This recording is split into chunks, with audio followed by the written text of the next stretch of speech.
What's up, everyone? Welcome to the Clone Wars fan show. Today we're watching Season 7, Episode 11, Shattered.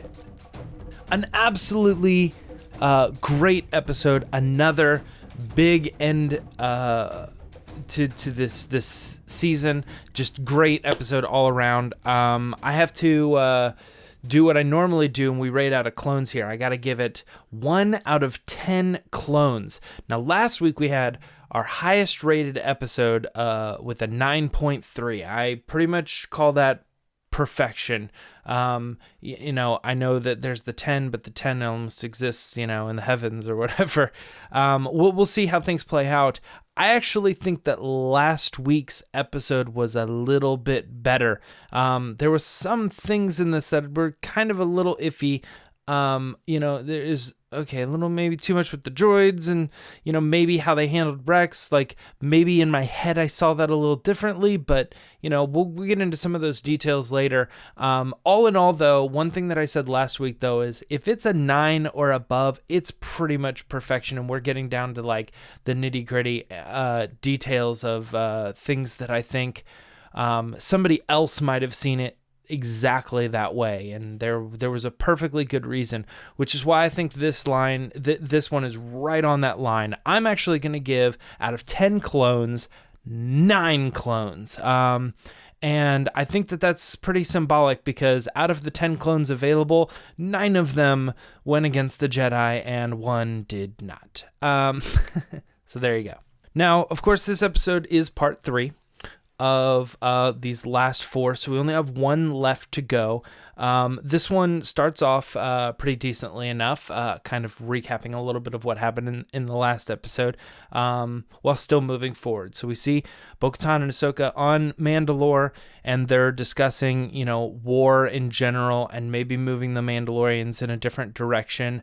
That could be potential for Mandalorian stuff, but I think Dave Filoni was saying somewhere that, you know, there's nothing in the Clone Wars that is only there to, like, set up Mandalorian stuff. So, all right, well, so maybe take that as you will. But, you know, Ahsoka saying, you know, they need a new direction, and she kind of just said, my sister tried that, and I never really got with her ideology. So, I don't know. I guess she's going to continue the war aspect to Mandalorian if she, in fact, does take over.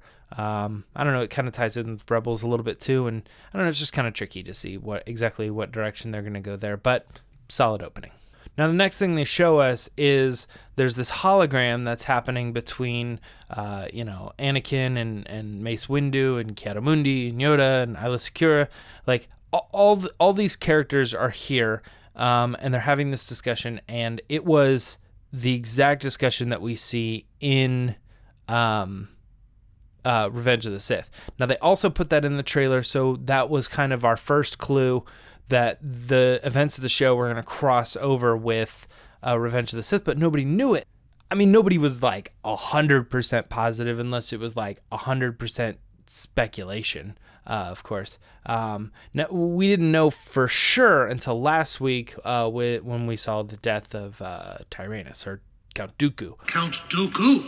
And that confirmed that we were crossing over. But this particular scene does happen in Revenge of the Sith, and they, of course, nailed it.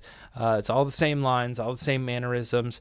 Really interesting how they did that. And then Ahsoka walks up, and this conversation continues. Again, this is probably going to change the way you look at Revenge of the Sith. When you're watching this, if you've seen these episodes and you enjoy them and you put them into your memory, whatever, when you watch the real movie, you're going to be like, oh, I know what was going on at this time. It's this other stuff that was happening in Clone Wars, and that's great, you know? And then as soon as this scene is over, that's when Ahsoka walked into the room. You know, it's just great to hear. And I love the back and forth with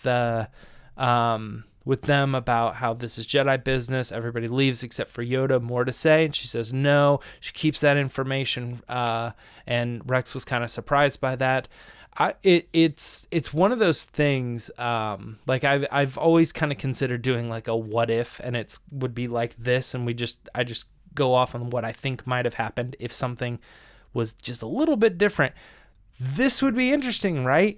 If, say, she doesn't have any real worry about sharing that information, she just goes in a meeting, she's like, yeah, I don't know if this means anything to you guys, but like, I'm pretty sure it's bogus, but Maul said something about Skywalker and how he was this and blah blah blah, and what do you guys think? Maybe everything changes just because of how like open she is about that. Yeah, I don't know. I definitely think that could have been interesting for sure.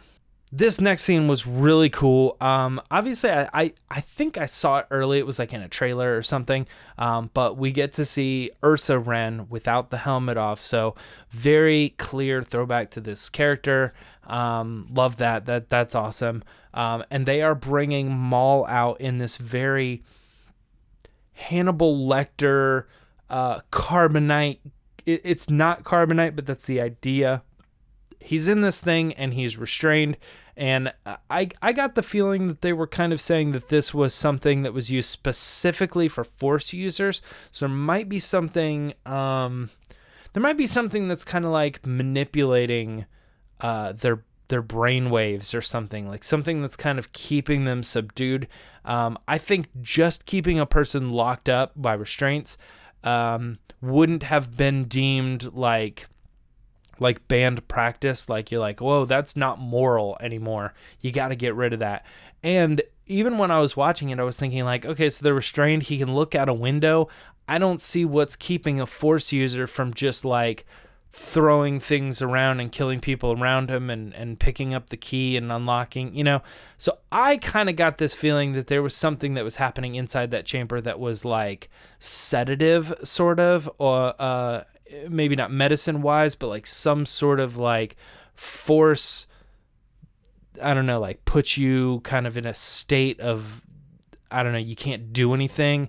And I think he's like open and he's aware and he's kind of paying attention and he knows kind of what's going on, but I think he's being subdued on an immoral level, if that makes any sense, which is kind of cool. It's like one of those things where you're like, oh man, they got him locked up when you're a kid, but then like when you're older, you're like, they're doing something terrible to him. I don't know, I just thought it was neat. And all throughout this too is like this really cool underlying like Blade Runner music. I don't know, just seemed really empty and ambient. I don't know, there was something about like the electronic of it that reminded me of that, like, I guess you could say 2019, but 2049, like those two eras, what they understood the future to be and stuff. So I don't know. I just thought it was a really cool soundtrack and a really good way to kind of feel this, like, there's crazier things going on that we're not exactly always sure of, but they're all happening kind of at the same time. And so this kind of put me in that mood. So good job on Kevin Kiner. Now we got the trailer for this, and I predicted right from the very beginning that Order 66 was going to happen, and I thought the trailer was like, oh, they're telling you this is what it is. Not everybody thought that, but it turns out I was right. Order 66 does happen while they're in hyperspace, while she's looking out this window. I think they gave some sort of sense of like, all of a sudden she's like dread and she's like touching her, oh my gosh, like what's going on? And I was like, that's the scene, right? And I think they did a really good job towing the line of like hamming it up too much, but also making it stand out as like a pivotal moment, like being aware that this thing's about to happen. They have this conversation. Hey, they've been really good friends for a long time, all this stuff. And then he kind of goes out of the room. The whole thing happens. Good job throwing in the clips from Revenge of the Sith, all the things that are, what have I done? And the electricity and all that stuff. Then they cut to the next room, Order 66, and it happens. So we finally have confirmation. Rex does, I guess, execute Order 66. He is part of it. He did not remove the chip. He did not revolt. This is we talked about this in our private Discord servers, for our Patreon and stuff. And we had this discussion of what we were kind of hoping would happen with Rex. Because what we didn't want to happen would be he'd be the only Jedi the only clone trooper that's like, ooh, something weird's going on in my head. I think they're telling me to do something that I don't want to do. I guess I'll just not do it, restraining, We didn't want to see that because that doesn't make sense to the story. But also, it kind of didn't make sense to the story because of Rebels and stuff. He says, I didn't turn against my Jedi. I don't know. We're kind of playing in that area right now. You had to make him do it, but you also kind of need to make him not do it. So what I think they ended up with was a story that I couldn't have written any better, but still feels like there's some weird flaws and they're kind of playing with a couple things. I don't get why he would have said, no, stop, I'll do it. Like, that's getting too personal, and he's a man of war. Good soldiers follow orders. All right, fine, he's going to follow the order, but we'll make it so that he feels a little bit of remorse for the situation, so he'll be the one who actually has to put the weight on of killing the Jetta. You know what I mean? They're trying to play the line here. And then there's this thing that happens where before he pulls the trigger, he's like, you gotta go find Fives. It's like the inner Rex is trying to break out or something. I think this is, again, it's like that compromise. It's like the perfect line between them trying to make it so that he isn't breaking the order and he's not betraying them fully, but there's no way around it. I mean, the chip's in his head. He's got to do it. And there's a really good story to be told where, like, even the most devout, loyal clone still pulled the trigger. So you gotta say it is what it is. That's why I'm like, it's a 9. It's perfection, but it's maybe not some people's perfection. It's good, and it's exactly what it needs to be, but it is what it is. So she escapes. She gets out the ceiling, and the clones start looking for her and stuff like that. She's going around, and she drops into this one room, and she starts recounting, it was kind of funny at first. I had to go back and rewatch it. At first, she's like, give me everything on 5s. And then it's like, beep, boop, boop, boop. He's the guy. Here's the secret plan. It's like, it's felt way too convenient.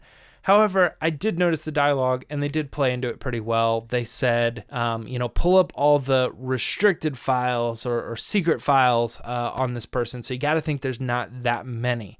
Then it does show her flipping through the files, coming up against different things like, the stuff on Jedi Tiplar and how Tup killed, like you can see that stuff. It's all in there and it's referenced. So she's kind of flipping through it.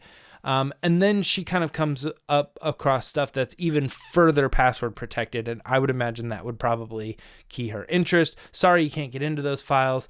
We'll try Anakin's code, which was 8108, and I tried to think, is there some sort of connection to that? And I was so close, I thought, that's got to be the premiere of Clone Wars, right? 2008? Yeah, okay. And I looked it up, and it wasn't. It would be August 1st, and I don't know, it just... I don't know. It didn't make sense. I was trying to figure it out, but I couldn't come up with anything. So if you think of something, put it in the comments. What would 8108 be? It doesn't have to be a date. I'm just saying that was my first thought. Let me know what you think.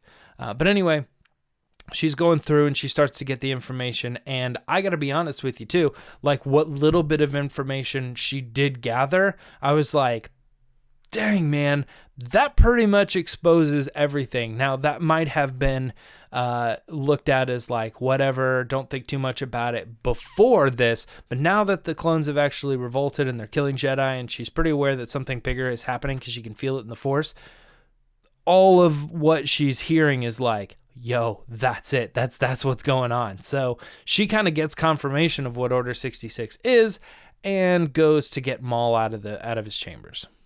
Not a lot can be said about this particular scene. She goes in, she saves him, she lets him go. They have a little bit of conversation. Maul is very much doing his Shakespeare thing, like, oh, like, it is the greatest thing that I ever saw, maybe a little bit too much in this episode, but they kind of split ways. She says, I'm not rooting for you. And you know what? To be honest with you, his storyline kind of ends at that point. They do show him later in the hallway, making his way through and getting some orders. So it looks like maybe he'll pop up one more time in the last episode to kind of to let us know like where he's going. But as far as this episode's concerned, he got freed, and that's really it. That's all we see. Now, Ahsoka, she needs to go figure out how to capture and sort out what's going on with Rex.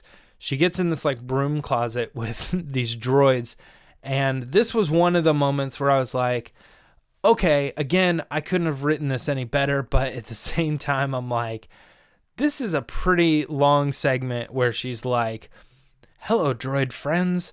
What? Oh, hello, what are we going to do? Let's work together as a team. Can I trust you? And I don't know. It was a little much. I understand that.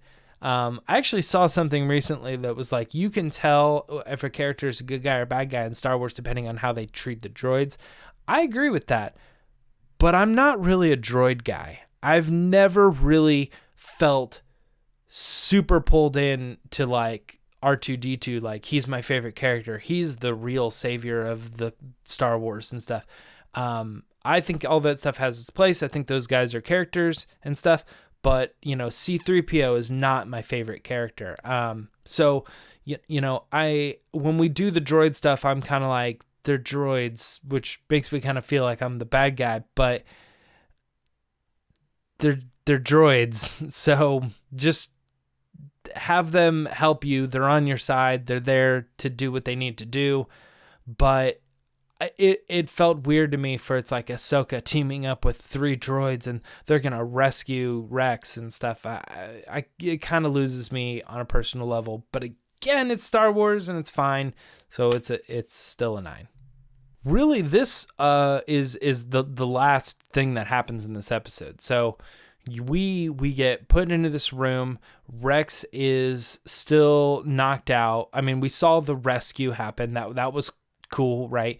Hey, this happened, and he clearly seems unaffected by what she says in the hologram. I'm right here. They shock him. I think that's a pretty good plan. I guess I don't know why she had to be there, what the point of the hologram was. Like, I don't know. I guess maybe it was an attempt to see if maybe he responds to just her words. And then if that was the case, like he was like, I know I'll tell you more. I'll divulge information. But since he wasn't, and he was very clearly like, where is she? I need to know. I'm going to kill these droids.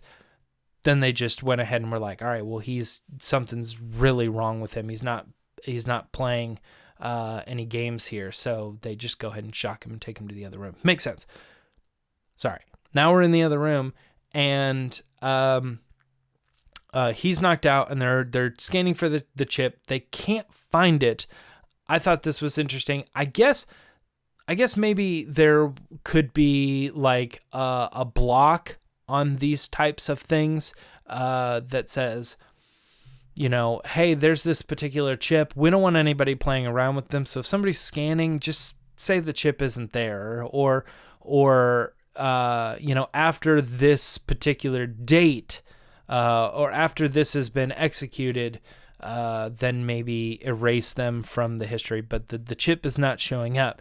She does the I am one with the Force and the Force is with me thing, which I thought was really interesting. I love when they connect it all together. And she's doing the thing, and then he starts mumbling it too. And I'm thinking this is her outwardly putting out, this call for help. And when she's putting out the call for help, that means that everybody around her and everything around her is also putting out the call for help. In fact, that includes Rex in this case. Now, Rex, the body and the person that he is, not the chip, is saying, how can I help? And his brain starts saying, you know, this is where the chip is, and maybe I'm going too far with it, but like when she's putting out this thing in the Force, everything's the Force. The rock is the Force. Yoda says that, right? So if everything is the Force and she's putting out this thing that says, help me figure this thing out, it almost makes me think that causes the machine or the droid or whatever to be like, we get it, we're with you, we're with Rex, we're with the situation, here's the chip. And it tells her through the Force, the Force helps her to come to the conclusion that this is where the chip is, and there it is, and everything resolves. I might be crazy in that. I know someone out there is rolling their eyes saying, oh my God. But there's got to be some sort of explanation for, they scanned, like, why write it into the story? They scanned, no chip found. She does the thing, I'm one with the Force is with me, the chip is found, boom. It's as if like they were doing it just to make the chip show up, and it did. So that's my theory. That's why it worked. Then we got the final shootout, right? They're breaking through the door. He's going into the chamber, and it's got to work. They don't show it, but I assume they just get in there. They like laser zap the disc or whatever. He wakes up. He saves her in her like last moment, and like, you know, hoping that door is going to shut. And then they have this moment. She's like, how widespread is it? It's all of us. It's every Jedi. It's every clone. I did that earlier. And that's it. The Order 66 is as terrible as you think it is. And then empty, cold, silent credits, right? Then they kind of move in with some cool music again. But yeah, I mean, it's a heavy episode for sure. And I'm really interested in how they're going to wrap everything up. I know there was some pretty significant moments in here, like, anything you want to say to Anakin, I'll tell him next time I see him, right? And we kind of, or at least, I mean, we never know what's going to happen in this next episode, but I think the fandom at large has kind of come to the conclusion that this was the last time I saw him. He was running off to save the Chancellor, right? Okay, well, then that was probably the last time that these two are ever going to talk. So I don't know if we're going to get that Darth Vader moment. What I think could be cool, I think it could be cool if they somehow were able to show us the Anakin Darth Vader, like when he's Darth Vader but he's still Anakin and he's not in the suit. Maybe so something there, but then also maybe like a final clip of, you know, him in the outfit in the Clone Wars style. I think that could be really cool as well. But who knows? Let's hope. So far the series has been great, and that is going to wrap it on Shattered, which is part 3 of 4 parts. So if you guys like this discussion, please give it a like, subscribe, do all that stuff. We're always putting out stuff with the Resistance broadcast twice a week, hour-long episodes. If you like Star Wars, follow the channel. Trust me, Star Wars Newsnet, and go to the website. But for now, please head down to the comments. Let's have a talk. This is a big episode. What did you like? What did you not like? Do you agree with me giving it 9 clones out of 10 clones? And until the final episode of the Season 7 Clone Wars, the series finale, I'll see you later.